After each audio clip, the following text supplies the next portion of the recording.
Kwa jambo la dini halifanyiwi maskhara kabisa. Yani ni mpaka mwekundu ambao haifai mtu yoyote kuukaribia.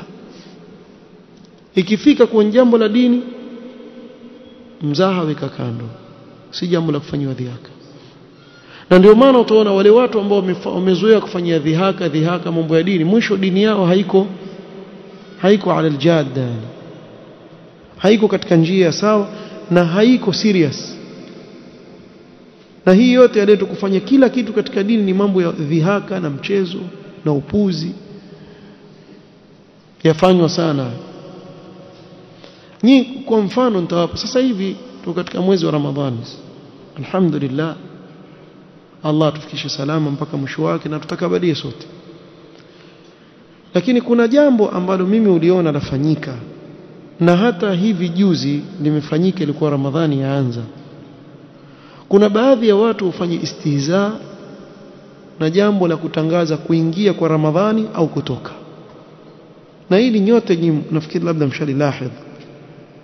Hata kulikuwa na kipindi huko nyuma, kuna vijana wakarekodi, kisha ikawa yatembea sana ile rekodi. Walirekodi clip hivi kuwa mimi sijui ndio kadhi wa Kenya nasema Ramadhani imeairisha sijui mpaka lini, kisha watu wacheka, wenzao wacheka kwa. Waona kile kitendo chokifanya.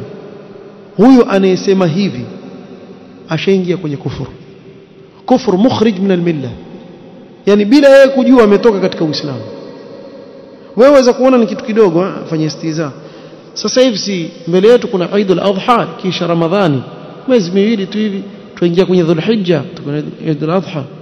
Kuna watu mtaona watuma picha mbuzi wamekaa juu ya miti, sijui juu ya mapaa, atasema atushuki mpaka Eid ishe, kisha watu wacheka, watumiana, na huyo akitumiwa acheka atuma. Kumbe afanye istihza na shiar katika shiar za hii dini, nayo ni udhiya. Afanye istihza yeye bila kujua kile kitendo cha kufanya hivi. Mtu akikufanyia hivyo mtahadharishe pale pale. Afanya jambo ambalo ni sababu ya kumtoa katika Uislamu. Ila dini ya Allah haifanyiwi maskhara kabisa, haifanyiwi istihza. Allah subhanahu wa ta'ala amezungumza kwa maneno makali sana, sababu jambo laitwa dini lazima liheshimiwe, kwa kuwa wamheshimu Allah subhanahu wa ta'ala, wampenda Allah subhanahu wa ta'ala.